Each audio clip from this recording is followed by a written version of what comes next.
This is the Octopus app which I'm gonna pair with Subway Surfers. I'm gonna use my custom-made Subway Surfers controller that I made, which you can check out on Instructables. First, open the Octopus app. And then you should have already added the games by going to the plus icon, scrolling and finding your game Subway Surfers. I've already done that, so I'm just gonna click on it, skip and skip.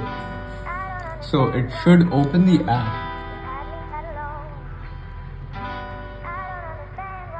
Now I'm gonna click on the octopus icon, which you can see it has two eyes and it's blue color. So I'm gonna click on that and I'm gonna show you how to set it up.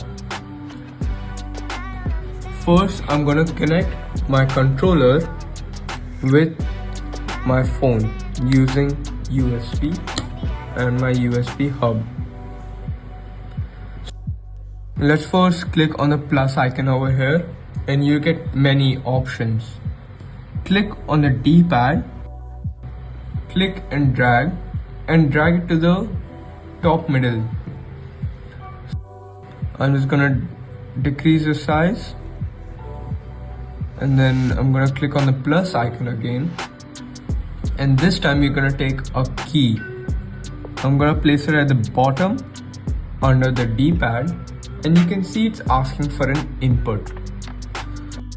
If everything is working right, if we just turn our controller in the yaw direction, it should show an A, capitalized A. Press stick and there it's set up. So the settings done and let's play. I'm gonna keep my fingers here to grip and I'm gonna show how this works. You put your fingers here and put pressure on both of them to press down. So there is a button click which you're going to roll. The character is gonna roll.